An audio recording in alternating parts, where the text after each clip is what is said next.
Bienvenue à Cancer de la prostate sans tabou, un balado produit par Procure dans le but d'aider, de soutenir et d'informer les hommes à risque, les personnes nouvellement diagnostiquées, les survivants et leurs familles. Le cancer de la prostate est le cancer le plus répandu chez l'homme. C'est aussi la troisième cause de mortalité et au Québec seulement, 12 hommes par jour en reçoivent un diagnostic. Pourtant, c'est encore un sujet tabou pour plusieurs. Les balados Procure se veulent des discussions franches et transparentes avec patients, accompagnateurs, médecins, chacun avec leurs histoires personnelles et leurs expériences face à la maladie. Nous espérons que cet outil répondra à des questions que vous n'avez peut-être pas osé poser et surtout vous permettra de voir que vous n'êtes pas seul. Nous vous rappelons que Procure offre un service de soutien téléphonique et en ligne 7 jours sur 7 avec des infirmières spécialisées en uro-oncologie pour répondre à vos questions et vos inquiétudes. Nous sommes là pour vous et vos proches. Contactez-nous. Bonjour à tous et bienvenue à notre nouvelle série de balados Cancer de la prostate sans tabou. Une série de balados qui, je l'espère, saura répondre à vos questions et à vos préoccupations, surtout par rapport au cancer de la prostate. Nous aurons différents sujets dont nous traiterons avec des différents invités, évidemment. Je suis Isabelle Pagé, votre animatrice, et je vous souhaite la bienvenue. Aujourd'hui, notre sujet, vous savez, les êtres humains, nous sommes des êtres de relation. Quand on est en couple, on cherche le ou la bonne partenaire. On fait ça en amitié aussi, évidemment, on cherche des complices. Mais j'aurais jamais pensé transposer ce lien relationnel entre un médecin et son patient. Et c'est ce dont nous allons parler avec nos invités aujourd'hui. Donc, Jean Fils-Aimé, merci d'être là. Patient, survivant du cancer de la prostate. Merci Isabelle de me recevoir. Ça me fait plaisir. Et Dr Peter Vavassis, radio-oncologue. Vous êtes tous les deux, messieurs, co-auteurs aussi d'un livre qui s'appelle « Le cancer de la prostate en noir et blanc ». Vous avez collaboré, donc vous avez été en relation par patient-médecin. Vous avez collaboré à l'écriture de ce livre.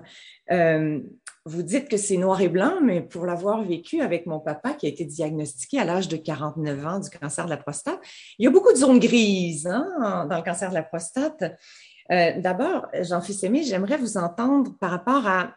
Parce qu'avant d'avoir un spécialiste qui va vous suivre et qui va vraiment vous accompagner pendant votre cancer de la prostate, pendant cette aventure que ça va durer, on ne sait pas combien de temps ça va durer, mais vous avez dû en rencontrer plusieurs, des médecins, avant d'arriver à Dr Vavassis. Tout à fait.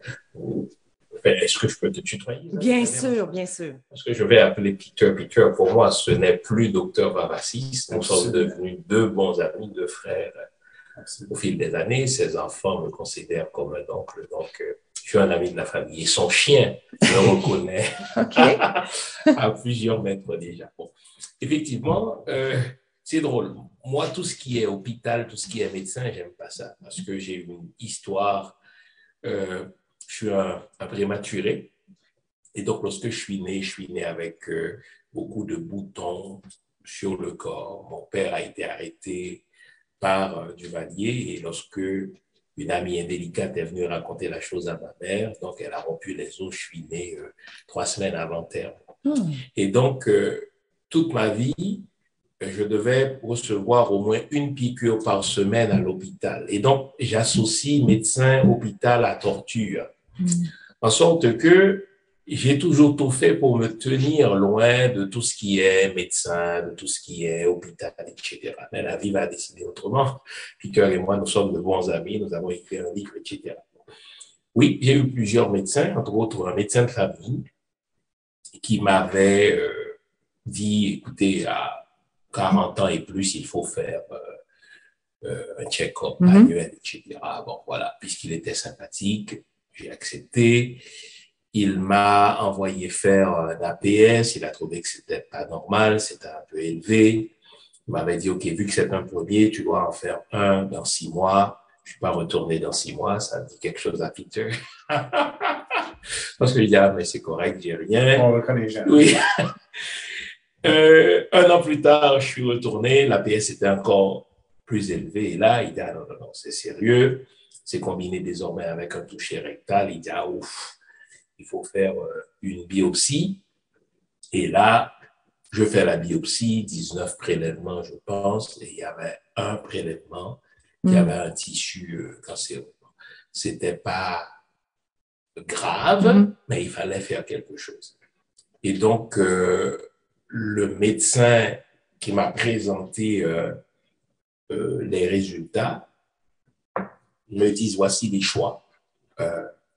Je peux y aller avec l'option qui consiste à enlever complètement la prostate, ou il y a une autre thérapeutique qui est justement la radiothérapie. Évidemment, lorsque j'ai comparé les avantages et les inconvénients, j'ai opté pour la radiothérapie. Sauf que je l'ai fait vraiment sur la base de ce que j'avais entendu à Procure. Et là, je dois faire une fleur à Procure parce que je savais absolument rien de la radiothérapie. Pas plus que je savais rien de la prostate, absolument. Je savais rien parce que j'avais personne dans mon entourage. Mais ça, c'est difficile. Ça m'amène à une question par rapport à ça. Comment on se prépare et en fait, je vais vous la poser à vous, Dr. Vavassis, parce que, bon, je connais un peu, là, les gens vont aller sur Internet, vont aller parler à des amis, vont s'informer ici et là, vont essayer de rassembler le plus d'informations qu'ils peuvent. Mais en tant que spécialiste, en tant que médecin, comment vous aimez voir votre patient arriver? Quelle est la préparation que le patient devrait avoir quand il arrive dans votre bureau? C'est une excellente question. Ça prend une préparation parce qu'il faut que le patient ait fait un certain cheminement. Ça ne prend pas une surpréparation et ça ne prend pas une mauvaise préparation. Donc, il est là aussi le bémol. Et tout ça vient des ressources qu'on consulte. Donc, si on se lance dans la direction de juste fouiller, mettons Internet, on fouille et on cherche des renseignements, on peut tomber sur n'importe quoi. Et ça permet une compréhension, des perceptions qui sont fausses, carrément, et qu'on est prêt à défaire avant de parler des vraies choses. Donc, j'ai enchaîné en disant ce qu'il ne faut pas faire. Je pense que ce qu'il faut faire, c'est d'avoir une certaine préparation, c'est-à-dire de s'informer, de parler là en disant « je ne comprends rien ». Mais de s'informer de la bonne façon, c'est-à-dire de s'informer simplement en allant chercher dans des ressources sûres. Procure de bon exemple. Tout à fait. On ne le dit pas pour faire... Non, mais on le sait, parce que il y a la ligne aussi, vous voyez le numéro derrière nous, la ligne Procure qui est là, il y a des spécialistes qui répondent au téléphone, qui répondent aux questions et qui peuvent aider les patients à vraiment faire une liste de questions même. Et que les informations ont été déjà évaluées. Donc, il y a des gens experts, reconnus, qui ont regardé ces informations et ont dit oui, c'est la bonne chose à divulguer aux patients. Donc, déjà, on part avec un certain filtrage d'informations dans la bonne direction. Mais après ça, je pense qu'il faut simplement prendre autant qu'on peut selon notre niveau de compréhension, notre niveau d'absorption. Merci, Jean.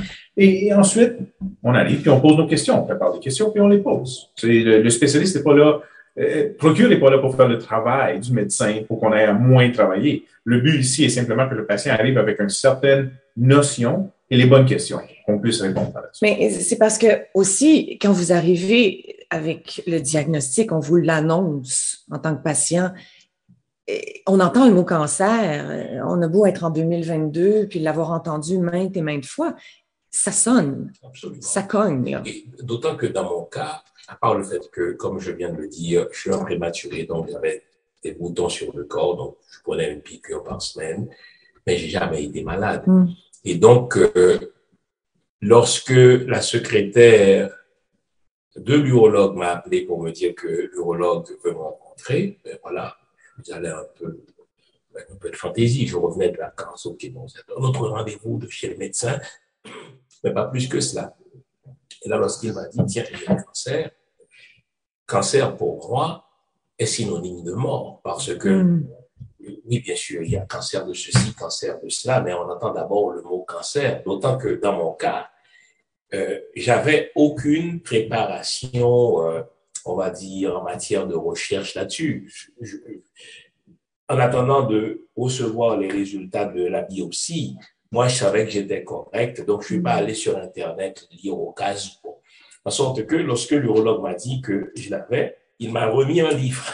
Et c'est peut-être pour cela que Peter et moi avons été amenés à écrire le livre, mais c'était un livre fait pour les médecins très spécialisés. Je n'aimerais pas le nom de l'auteur, mais mon Dieu, j'ai un doctorat, mais je suis quand même malade que de devoir passer à travers plusieurs pages avec des termes techniques, et puis même les photos, les illustrations, c'est des gens très âgés, puis tu vois bien, ouf, oh là là, ça a été un coup de massue. Qu'est-ce que vous auriez aimé qu'on vous dise à ce moment-là? Si vous dites, ce livre-là était trop théorique. Non, il était trop théorique.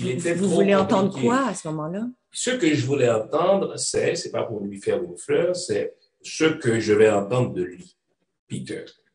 C'est de dire, voici les options. Moi, je suis un gars d'options, là. Ne m'assommez pas avec plein de littérature. J'ai le cancer, c'est le fait. Quelles sont les options? Et pour chaque option, il y a avantages et inconvénients. Okay. Et moi, je vais balancer les avantages et les inconvénients. C'est quand même mon corps, c'est quand même ma vie. Lui, il est l'expert. Et là, une fois que j'aurai compris ce que je peux comprendre, parce que je ne suis pas dans le meilleur état d'esprit pour comprendre non plus. Non. Parce que je ne peux pas me détacher de moi-même pour dire, bon, il y a un corps, il y a moi, c'est moi. Donc, oui. Et il y a une inégalité d'expertise. Voilà. C'est-à-dire, aussi deux personnes de la même intelligence, mais un qui est dedans depuis 15 ans et l'autre qui vient d'arriver, même si on a enlevé le facteur émotionnel, déjà, il serait désavantagé. Quand on ajoute l'émotionnel, l'enjeu par-dessus, il n'y a aucune chance. On ne peut pas parler en termes égaux et simplement négocier, discuter. Il est désavantagé. Je suis désavantagé. Et d'autant que je suis amer. Parce que... Ou dans le déni, un peu. Oui, je suis dans le déni, c'est les deux. Et puis, déni, amertume, colère. Et c'est lui qui mange tout cela. Parce que, il dit, souvent, comment on pense comme profane? On dit, écoutez, pour être malade, il faut avoir fait quelque chose. Et on fait sa petite liste, on dit, je ne fume pas, je ne bois pas. Qu'est-ce que j'ai fait pour mériter ça? Et lorsqu'il m'a dit non, ça n'a rien à voir avec toi en tant qu'individu, il y a un certain nombre de facteurs que tu ne contrôles pas, etc. Tu commences à être soulagé un peu.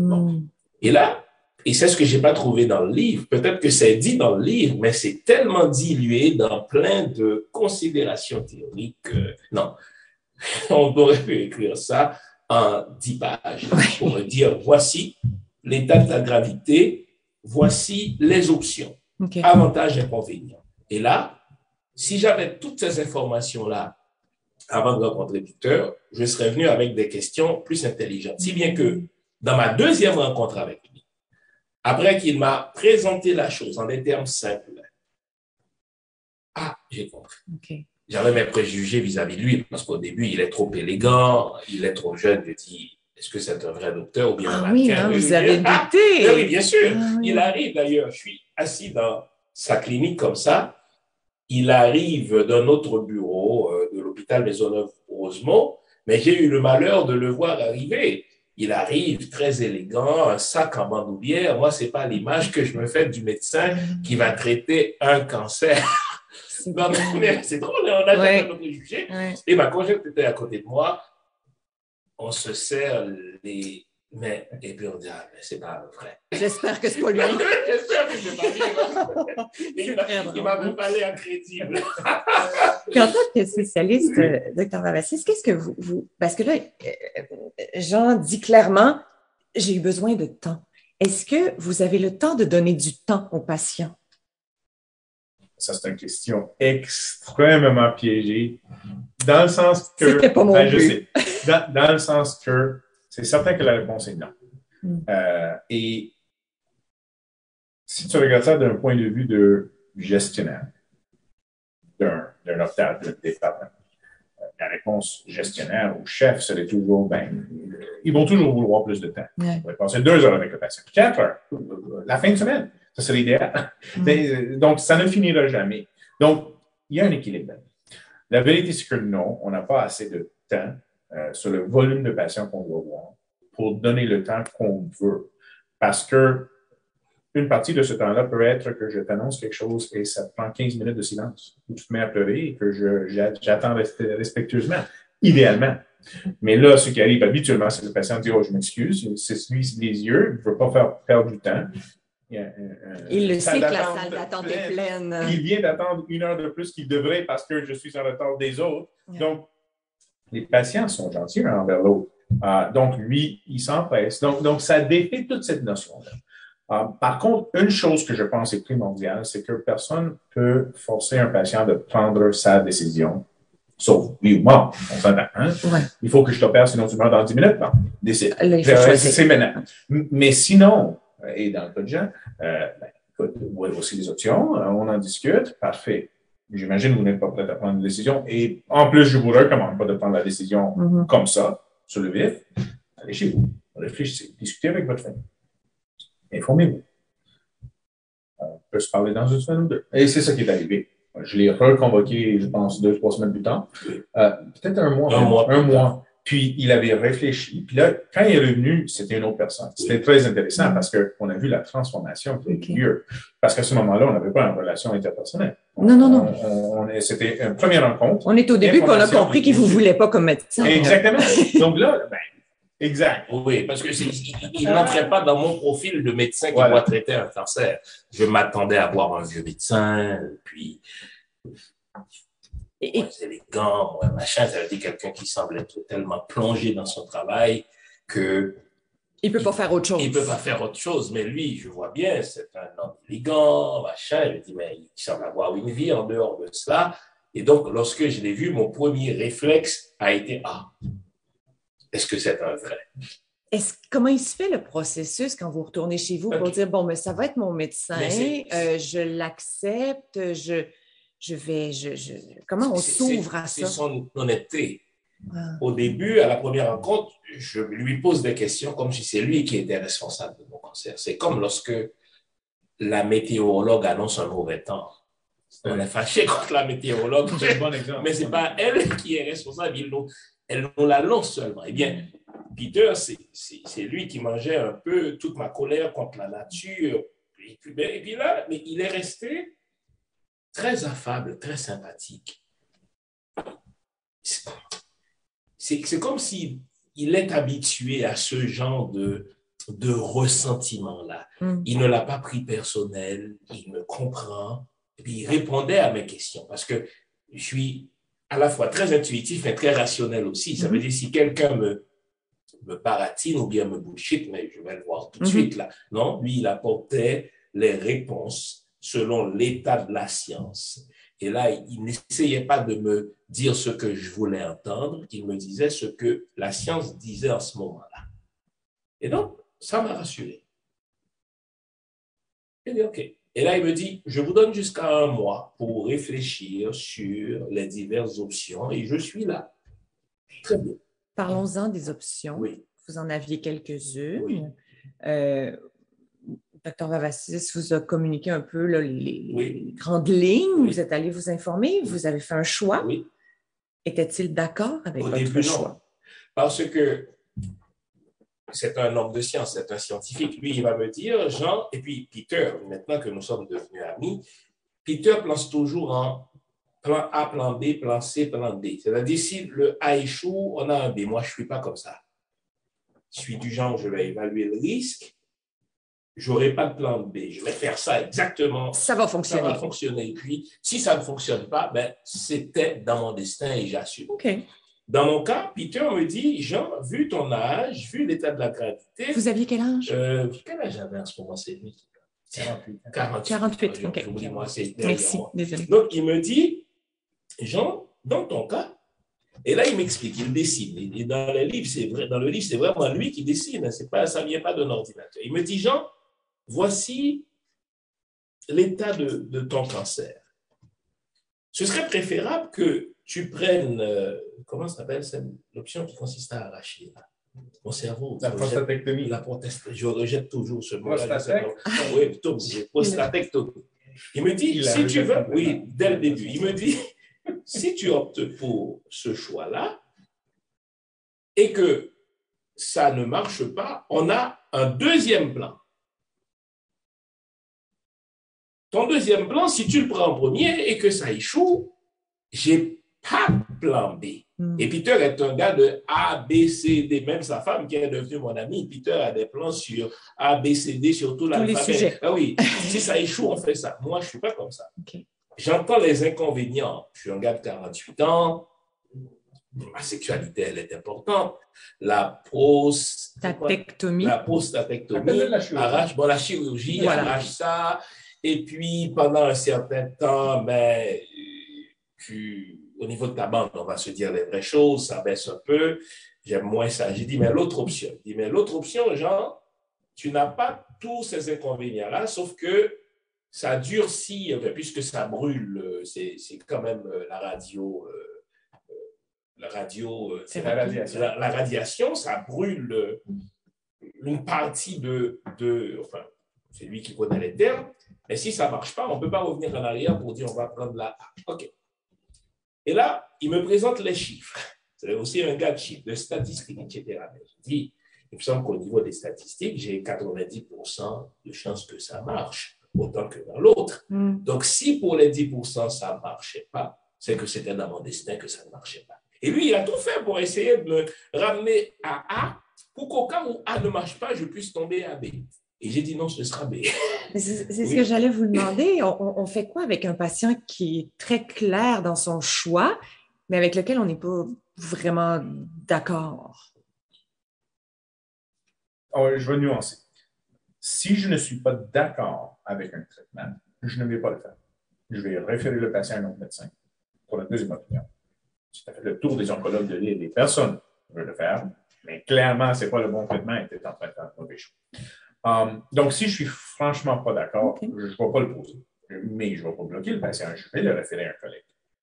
Peut-être c'est moi. Peut-être c'est moi le problème. Il faut voir. Mais il y a être pas d'accord, il y a être en désaccord avec le choix. C'est-à-dire, je veux me faire couper les cheveux. Oh, ce n'est pas le couple que j'aurais recommandé pour ça. Ça, c'est simplement un désaccord de goût. Donc, ici, j'ai donné à Jean plusieurs choix, plusieurs options thérapeutiques qui sont tous valides.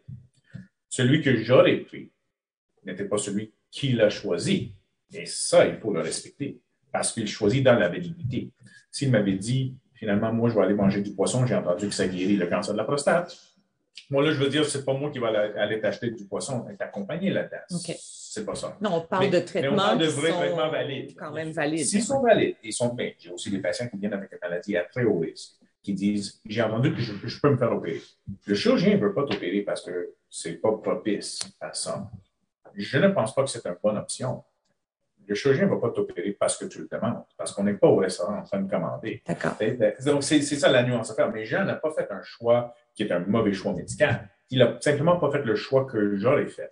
Et le temps, pour dire le punch avant la fin, le temps lui a donné raison parce que ça a marché. Heureusement. Et malgré un petit scare qu'on a eu, un petit moment de peur, là, et double raison, et ça, je ne te l'avais pas dit parce que c'est hier qu'on a pris la décision finale. On est en train de bâtir une idée une idée de recherche où tu puisses refaire de la radiothérapie de deuxième. Ah, voilà. Donc, tu vois, aussi, ça va ouvrir de mon temps. Mais, l'intuition. Comme tu es souvent, l'intuition lui donne cet avantage. Donc, tout change en même temps. Il n'y a rien qui est coulé dans le béton. Il ne faut pas arriver avec une idée fixe et dire, bon, voici les règles, voici les choix. Et c'est pour ça qu'il ne faut pas non plus dire à quelqu'un, non, tu ne fais pas le bon choix. Ce n'est pas comme ça qu'il faut l'approcher non plus. Donc, le médecin doit rester ouvert. Oui, la relation patient, voilà, j'aime ça. La relation médecin-patient, elle est importante parce que, il l'a dit tout à l'heure, quand tu es patient, tu arrives écrasé, doublement écrasé. C'est toi qui es malade et tu ne comprends rien à ce dont tu souffres. Lui, il a un bagage de connaissances et d'expériences, il en a vu plein. Et d'une certaine manière, il est qualifié pour t'aider à faire le bon choix. Sauf que tu n'es pas au même niveau de cheminement que lui. Non, c'est sûr. Lui, il envoie 10, 12 par jour. D'où l'importance pour lui de rester ouvert et de dire, et j'aime bien sa formule, ce n'est pas ce que j'aurais pris comme choix. Peter, encore une fois, c'est un gars de A, B, C, D. Mais dès qu'il m'a présenté les divers choix et que ce sont des choix scientifiques, validés, la personnalité intervient. Je suis un riscophile. Je vais prendre des risques. Ouais. Et je vais dire, OK, si ce couloir-là existe, je vais y aller parce que j'estime, dans mon cas, là où j'en suis, il y a moins d'inconvénients comparé aux inconvénients de l'autre choix qui, lui, s'il échoue, me laisse d'autres choix quand même. Pour vous, pour Jean. Moi, Jean. J'ai une question qui me brûle les lèvres. C'est qui le premier maître à bord dans cette aventure-là? Je suis aussi. Et là, c'est ma vision. Il y a peut-être d'autres médecins qui diraient voilà. Il n'a pas raison. Oui. Et je serais prêt à le débattre et à les écouter. Mais instinctivement, aujourd'hui où je suis rendu dans ma pratique, dans ma carrière, je pense que le médecin est au service du patient. Je fournis un service. De la même façon que la plupart des institutions avec n'importe quelle expertise. La police est au service de la population. L'armée est au service de la nation. C'est en dedans de notre expertise. Et une partie de ce service, c'est de ne pas laisser le patient faire une erreur monumentale grave. C'est partie du service. Vous guidez quand même. Mais on guide. On est à l'écoute. On respecte. On s'ajuste. Je crois vraiment que le rôle y est là. Et encore une fois, juste pour lui donner raison, aujourd'hui, si on avait la même conversation qu'on a eue il y a 5 ans maintenant, je serais beaucoup plus à l'aise de dire « Oh, je prendrais la radiothérapie aussi à ta place. » Parce que l'avancement des connaissances fait qu'aujourd'hui, heureusement, il y a d'autres options. Les recherches. Oui, exactement. Donc, encore une fois, à quel point ça serait bête de simplement dire « Mais non, tu sais bien, tu n'es pas éduqué dans ça, ce n'est pas ton expertise. » Parce que finalement, 5 ans plus tard, c'est pas du tout un mauvais choix. Au contraire, c'est un bon choix et aujourd'hui, peut-être devient même le choix. Mais c'est rassurant. Permets-moi, Isabelle, sauf que le fait par moi d'avoir choisi cette option-là, à ce moment-là, je commence par dire j'en savais rien. Mais c'est grâce aux informations simplement présentées qu'il m'a données que j'étais en mesure de faire un choix éclairé, même si ce choix-là, ce n'était pas son choix à lui. Mais les informations, il me les a présentées honnêtement. Et je n'ai jamais senti de son côté une volonté de me contrôler le bras. Non, c'est mon corps. Mais c'est lui l'expert. Mais c'est intéressant, puis c'est rassurant de vous entendre parce que déjà, quand on entend le mot cancer, on est un peu beaucoup vulnérable, on perd ses moyens, on a l'impression de perdre son pouvoir aussi sur la vie, sur peu importe, là. Et d'entendre qu'on reste maître de sa destinée, de ses choix, de tout ça, parce que des fois, j'ai l'impression que peut-être le réflexe des gens, c'est de remettre ça dans les mains de quelqu'un qui, à la base, ne connaissent absolument pas, ils ne savent pas c'est qui, ils n'ont pas encore cette relation-là que vous avez ensemble. Absolument. Il y a là-dedans aussi une certaine défense qui se fait. Donc, si je me brûle, je vais m'éloigner du feu. Donc, c'est un peu la même chose que j'ai un problème brûlant. Et là, je veux m'en débarrasser, oui, la patate chaude. Là. Exactement. je te le remets entre tes mains. Ouais. Et en plus que tu es un expert fait pour le recevoir. Ouais. Ben, encore mieux, parce que là, si je dois choisir entre les deux, ben, je prends celui qui est expert, toi. Donc, je comprends aussi cet instinct-là, et je l'entends souvent. C'est pas vraiment qu'est-ce que vous feriez à ma place, parce que j'entends ça, et ça, je trouve très valide comme question. Mais beaucoup plus de, c'est vous qui choisissez. Vous savez mieux que moi, vous choisissez. Ça, moins. J'essaie de ramener la personne à, OK, je vais dire que ce que je ferais à ta place, mais je ne vais pas choisir pour toi. Le choix doit venir de toi. Tu peux juste me dire oui à la fin. Je peux te donner les choix, tu peux me dire oui, mais il faut que ça vienne de toi. Ça serait quoi le conseil que vous auriez à donner à quelqu'un qui vient de recevoir un diagnostic, parce que c'est quand même 12 hommes par jour au Québec qui reçoivent un diagnostic de cancer de la prostate, pour faire un choix éclairé? Vous avez fait une liste de questions, vous êtes parti de vos valeurs, vous êtes parti de où?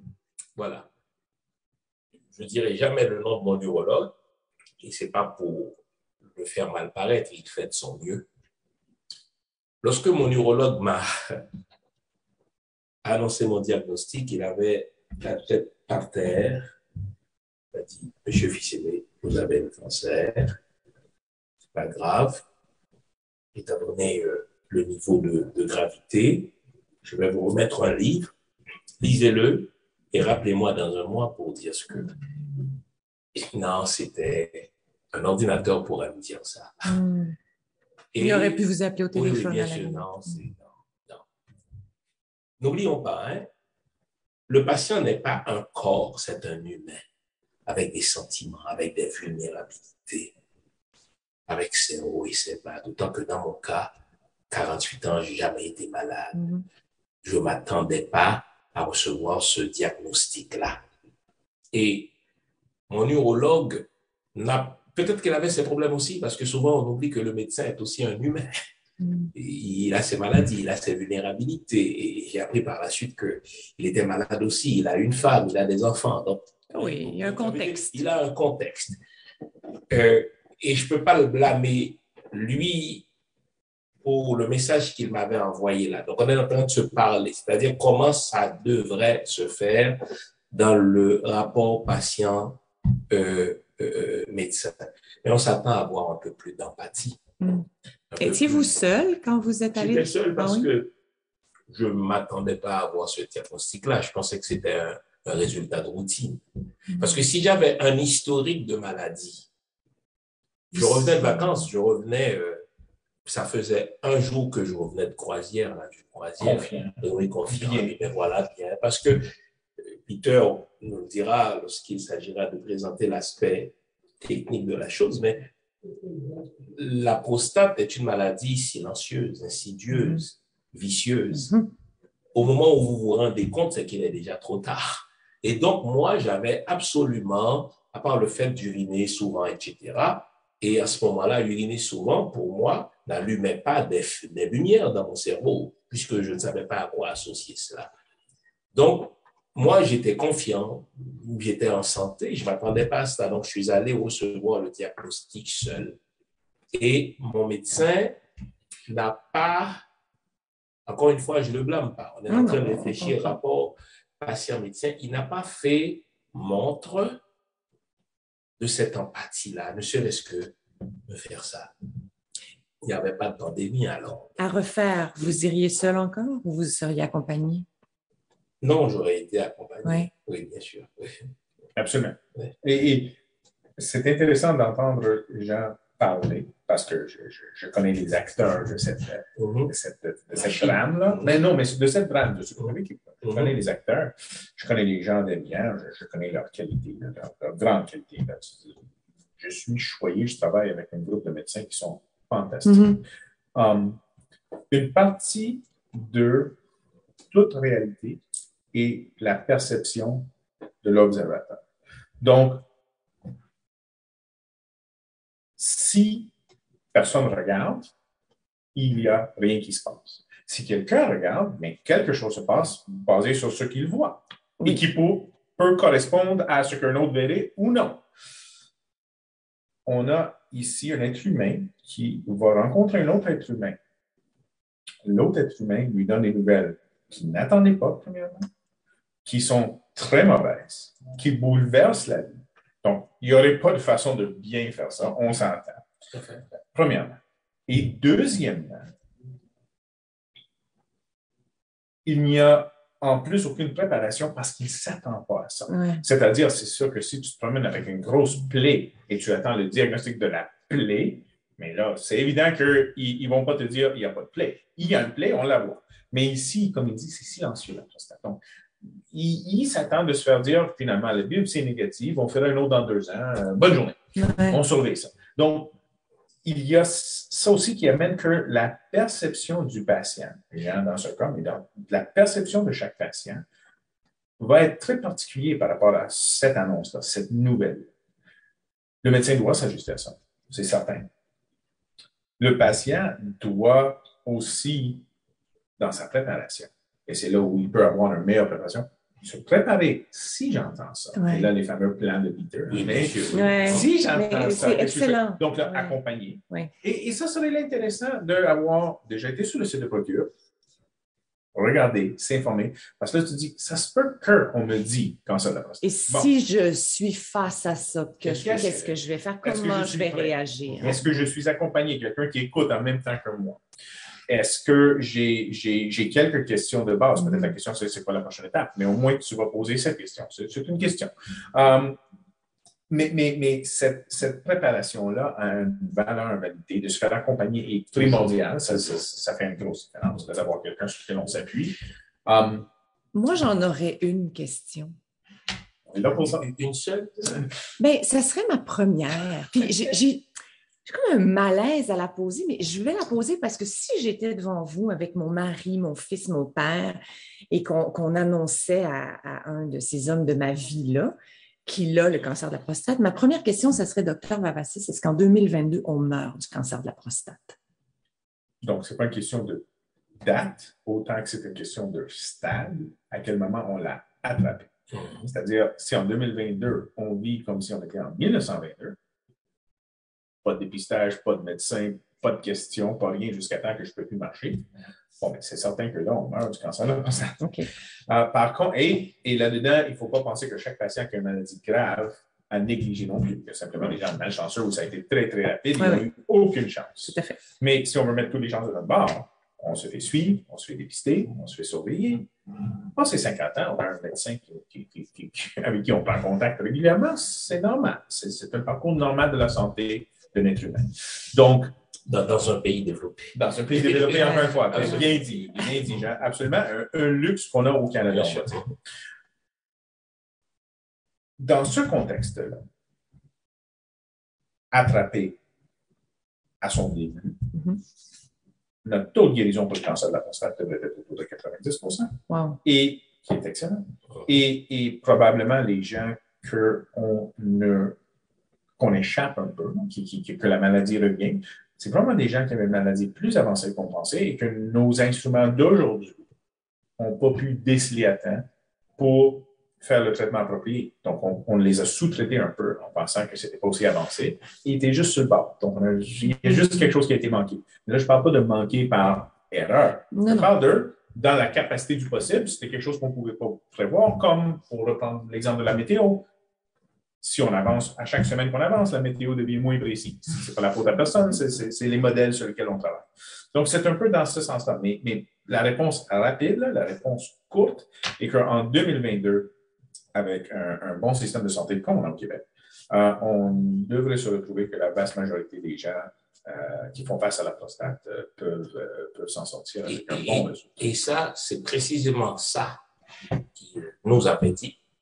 Parce que la deuxième fois, je suis allé avec ma conjointe.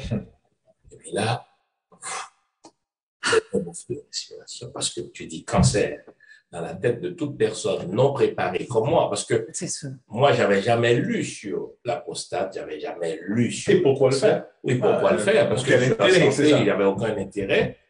Et lorsqu'il m'a présenté ça avec toutes les nuances qu'il a présentées quand même, il dit, si on fait ça, on fait ça, on fait ça, et dans ton niveau à toi, de stade, si tu suis ce qu'on te dit, c'est pas le cancer de la prostate qui va tuer.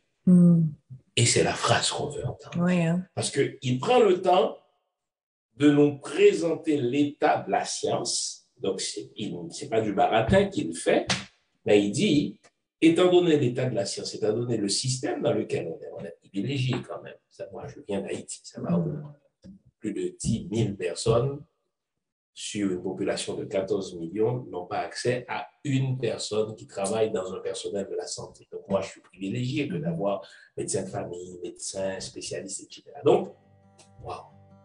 Puis là, ça a été pour moi un boost, une espèce de viagra. J'ai dit, OK, donc, je vais suivre ces conseils, je vais venir régulièrement et lorsque j'entrerai dans la thérapeutique, je vais venir littéralement tous les matins faire ce que j'ai à faire. Voilà.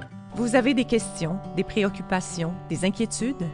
Contactez-nous 7 jours sur 7 au 1-855-899-2873 pour discuter de façon confidentielle avec une de nos infirmières spécialisées en uro-oncologie qui prendra le temps de vous écouter et de vous fournir des réponses éclairées. L'équipe de soutien Procure est là pour vous. Je vous écoute, j'admire, je suis très inspirée par votre relation, par ce que vous partagez avec nous aujourd'hui. Je me mets quand même dans la peau de certains hommes, peut-être qui nous écoutent et qui se disent, ouais, j'ai pas cette relation-là. Moi, avec mon médecin, ils sont chanceux. Est-ce que c'est de la chance? Est-ce que c'est une loterie Est-ce qu'on voudrait faire la file pour avoir Dr Vavasis? Est-ce que... Il faudrait. Oui, mais Dr Vavasis ne peut pas se décupler ou se cloner. Je sais que c'est un homme modeste, mais je vais dire un peu. Est-ce que je peux quitter la pièce? Non, c'est pas ça. Peter, c'est un médecin, mais qui ne se voit pas médecin d'abord, qui est humain. Mm-hmm. Rapidement, tu veux l'appeler Peter, parce qu'il comprend. Et son empathie n'est pas fake, n'est pas factice, c'est une empathie réelle. Et ensuite, il y a la compétence. Quand tu as l'empathie associée à la compétence, mais c'est normal, tu es réceptif parce que nous, les hommes, là, Isabelle, tu as eu un père qui est... Oui. Quand on a cette maladie-là, on est crispé. On dit, ah non, c'est pas ça, parce que la civilisation judéo-chrétienne veut que l'homme soit comme une espèce de Robocop. Là. Ça ne se peut pas. Ça ne se peut pas, et si tu es malade, tu échoues. Ouais. Parce que regarde, là, c'est quoi ça, un homme qui est malade? Et tu vas voir le médecin un peu à reculons. Dans la culture haïtienne, on donne toujours la blague du gars qui va voir son médecin, mais avec sa femme. Et puis son médecin lui dit, mais alors, dites-moi de quoi vous souffrez. Il m'a demandé à ma femme. C'est ma femme qui sait, parce que c'est un peu pour elle qu'on est là. Et c'est pour ça que la maladie de la prostate, même si c'est seulement l'homme qui l'a, c'est une maladie familiale. Ouais. On a besoin du support de la conjointe parce qu'il y a de ces matins où on refuse littéralement. D'abord, on est dans le déni. Oui. Précisément parce que la prostate est associée à notre sexualité. On a honte, moi je peux vous le dire, on a honte parce qu'on ne veut pas que les gens sachent, parce que si on a la prostate, donc on est moins performant sexuellement, donc mais qu'est-ce qui reste de notre virilité? C'est comme ça qu'on perçoit ça. C'est pas vrai, mais c'est ça. Et donc, quand on a un médecin de qui on se sent proche et à qui on peut tout dire, je ne me suis pas senti une espèce de fast-food, là, et donc, regarde là, who is next, ok, Jean, tu as quoi, là, et puis là, il va passer. Non, j'ai eu une relation vraiment humaine avec lui. Et puis, quand Peter me disait quelque chose, à un moment donné, je ne prenais... Et puis lui, il m'invitait à avoir un deuxième avis. Je lui disais, ah, lâche-moi un peu, là, tu sais que je te fais confiance. Mais non, je consulte un deuxième avis. Non, parce que au fil du temps, tu m'as prouvé que tu étais compétent. Tu ne me baratinais pas, tu étais vrai, mais voilà. Mais ça arrive. J'imagine que vous recommandez, vous, de votre côté, vous pouvez ne pas avoir d'atome crochu non plus avec un patient. Ça se peut. Absolument. À ce moment-là, vous le référez à quelqu'un d'autre. Absolument. Et peut-être que ce sera une meilleure, je ne sais pas moi, combinaison. Il ne faut pas, et je pense que ça s'applique à la vie, ce que je dis, il ne faut pas forcer les situations. C'est-à-dire, il ne faut pas prendre un carré et le rentrer dans un cercle. Parce qu'à un moment donné, il n'est pas fait pour ça. Et ça va toujours être plus proche. Et je pense que ça s'étend à la relation avec le médecin. On est vers une ressource limitée. On ne peut pas avoir 8 consciences. Il ne faut pas prendre ça et dire, mais moi, je vais continuer ma vie. J'allais vous demander, est-ce qu'on a ce luxe-là? Non. Mais je pense qu'on a certainement le droit, pas le luxe, le droit fondamental vers la deuxième opinion.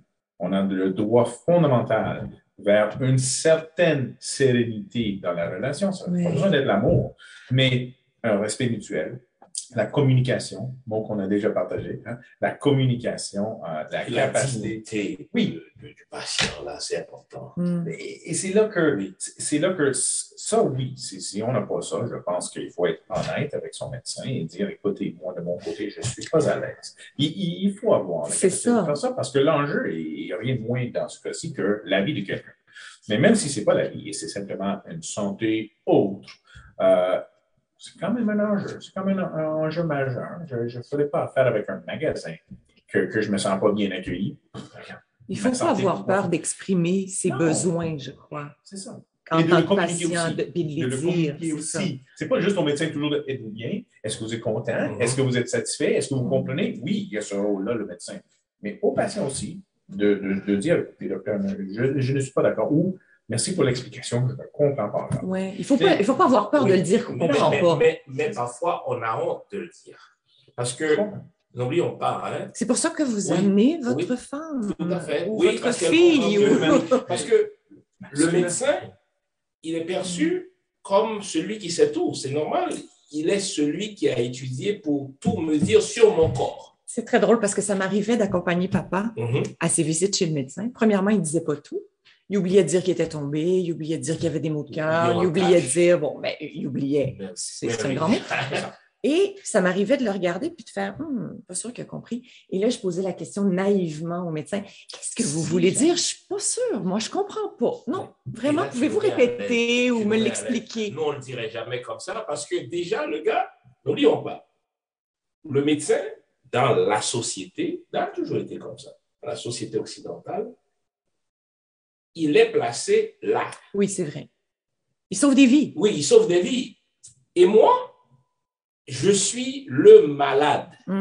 Donc, il a un double pouvoir sur moi, le pouvoir du savoir et le pouvoir du savoir-faire. Parce que c'est bien. Même lorsqu'on va poser une question, on fait attention à la formulation pour ne pas avoir l'air d'un imbécile devant lui, parce qu'il y a des médecins qui te font sentir, non, là, qu'est-ce que tu racontes? Non, c'est pas comme ça.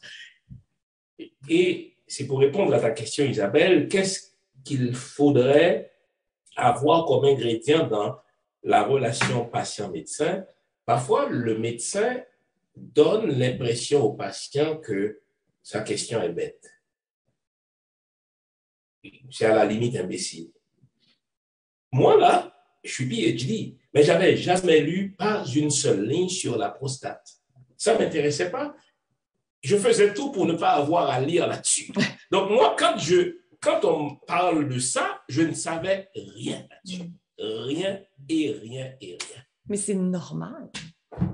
Absolument. Et donc, il ne faut pas exiger. Et donc, mes questions au début étaient des questions de base. De base, des questions de crétins, des questions d'enfants. Et imagine si j'avais gardé tout ça en dedans de moi parce que le médecin qui est tout savant devant moi me faisait comprendre ou m'envoyait le message que fais attention à tes questions, elles sont trop de base, mais bon Dieu. Ouais. C'est un bon conseil, ça. Je trouve ça vraiment très intéressant parce qu'il ne faut pas avoir peur de sa non-connaissance ou de son ignorance un peu sur un sujet qui finalement vient de nous tomber dessus tout d'un coup. On commence tous comme ça dans chaque sujet. Tout à fait. Le médecin a commencé à étudier la première journée. Cette première journée, il n'était pas fort. Donc, tout le monde part là. Mais j'aime votre commentaire. Il faut se remettre à niveau. Oui. C'est vraiment bien dit. Il m'appelait son billet. Vous êtes formidables, messieurs. Je tiens à vous remercier vraiment du fond du cœur pour ce que vous faites, ce que vous venez de partager avec nous. Je suis certaine que ça va guider, aider, soutenir les hommes qui soit reçoivent le diagnostic ou vont le recevoir éventuellement. Je répète ce chiffre-là, 12 hommes par jour au Québec, c'est énorme.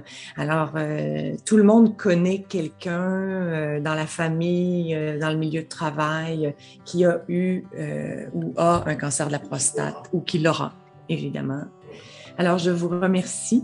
Je répète, vous avez écrit le livre « Le cancer de la prostate » en noir et blanc, tous les deux, ensemble. Alors, si vous voulez rire, pleurer, être touché et en apprendre. Et j'allais enchaîner avec apprendre. Très bien illustré par Peter. Je vous le recommande fortement. Et je vous invite à suivre notre nouvelle série de balados cancer de la prostate sans tabou sur le site web de procure.ca. À la prochaine. Merci d'avoir écouté Cancer de la prostate sans tabou, un balado produit par Procure. Pour en savoir plus sur le cancer de la prostate et nos épisodes de balado-diffusion, rendez-vous sur procure.ca.